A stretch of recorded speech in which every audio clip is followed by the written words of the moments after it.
puro hearsay, puro kayo lang ang mga nakakaalam. O kaya tignan nyo, umaabot po, no? Sabi dito, lawmakers, overwhelming evidence led to anonymous probable cause vote. Kaya ilan? 55-0. Mga bossing, 55-0 ang nagsasabi na dapat tumuloy yung impeachment to, mga kababayan. Hindi ho yung basta hula-hula lang, hindi lang yung basta. Eto, sinabi kasi na ang Vice Presidente ay naglustay ng pera. Ano ebidensya? Wala po eh. Meron. Di ba? Yung mga hindi maipaliwanag na mga confidential funds. Ang Vice Presidente ay pinagbantaan ng buhay ng Pangulong Bongbong Marcos, asawa niya, at ng pinsan niya. May ebidensya ba? Meron.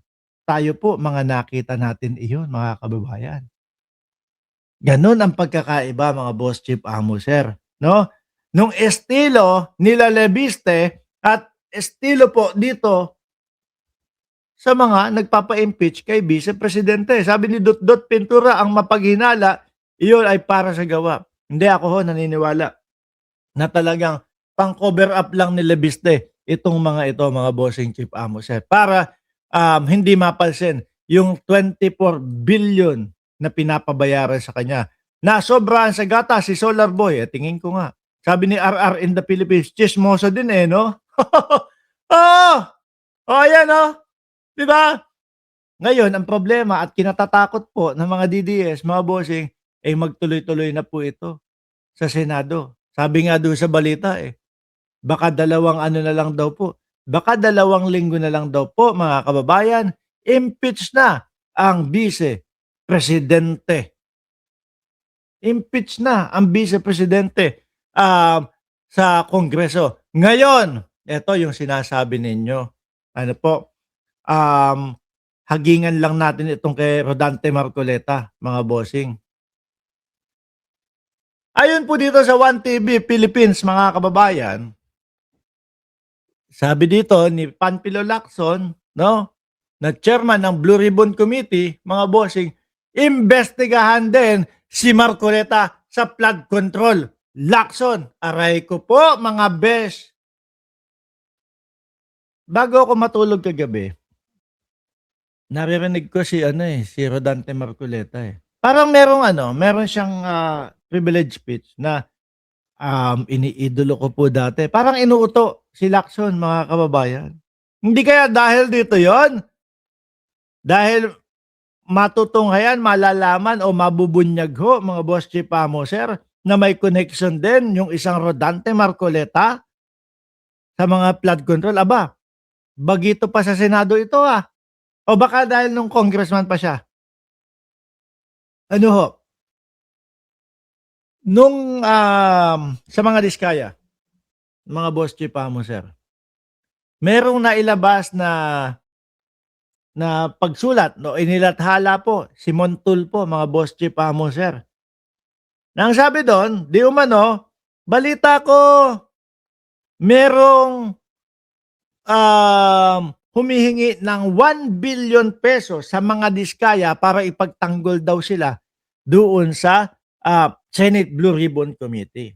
At nag-end daw ho yun, kung di ako nagkakamali, no, ng 120 million, mga kababayan. O ngayon, sabi ko, kung ano man, kung totoo man yun,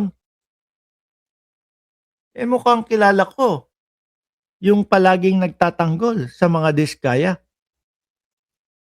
Napansin naman natin, nakita naman natin kung sino yung gustong-gusto magpalagay sa sa witness protection program sa mga diskaya. Although sila ang maituturing at talagang pinaka-mastermind kung titignan natin yung mga investigasyon. Di ba? So ngayon, sabi ko, tapos ito pa, kung maalala nyo, si Marcoleta ayaw pumayag na magsauli. No? Ang mga diskaya ng pera. Bakit daw kinakailangan magsoli muna bago maging witness protection program? Ay natural. Diyan mo makikita kung talagang sincero sila, mga bossing, di ba? Sabi ni MBTV, kaya ayaw pasoli kasi yung binigay sa kanya baka bawiin din. Isa din yan sa naisip ko. Pasensya ka na, Rodante Marcoleta, ha? Siyempre, ano kami, pinag-aaralan namin at tinitingnan namin yung mga bawat galaw nyo. Hindi mawawala na tumakbo sa isip namin yung mga ganyan. Ngayon, ito, ibinunyag ni Senador Panfilo Lacson, chairman ng Blue Ribbon Committee, na kabilang si Senador Rodante Marcoleta, hindi ka na safe, boy! Nakabilang si Senador Rodante Marcoleta sa mga inirekomendang investigahan ng komite kaugnay ng umano'y irregularidad sa mga flood control project. Ayon kay Lacson, naisumite na rin ang mga bagong ebidensya. Patay ka, boy! May mga ebidensya sa Office of the Ombudsman at Department of Justice. Baka kaya maingay yung anak doon sa Kongreso. Maingay si Rodante Marcoleta sa Senado. Dahil kabado sa mga ganito. Eto yung mga kadalasang sinasabi mga boss chief sir, ng mga DDS. How to say martial law in silence. Ang putik na yan, meron pa kayong mga nalalaman mga martial law.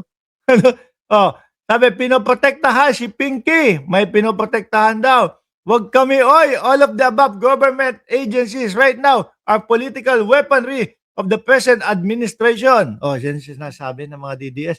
Bakit wala kayong masabi o wala silang maidepensa para doon sa kanilang mga iniidolo? Bakit para puro wala lang?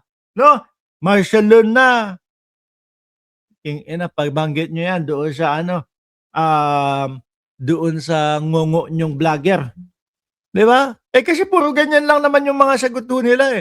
Kung papansinin nyo po, mga kababayan, yung mga ganitong issue, political. Pero kapag ka nag-response, nag-reply yung mga DDS, ang balik yung hahamakin ka, kung ano-ano ang mga sasabihin sa iyo. Di ho ba? Naku, sandali. Mother's Day pala sa linggo. Biglang pumasok sa isip ko. Tatapusin ko na yung vlog ko. Kailangan ko pumunta doon sa Diamond Store. No? Kailangan ko bumili ng regalo. Magpapaalam na ako. Biglang pumasok sa utak ko . Kailangan, hindi pwedeng wala. Yari. No, mga bossing, paalam muna, ha? Babawas ako doon sa binigay sa aking maleta. Babawas ako ng pera doon sa binigay sa aking maleta. Regalo ko sa misis ko. Paalam.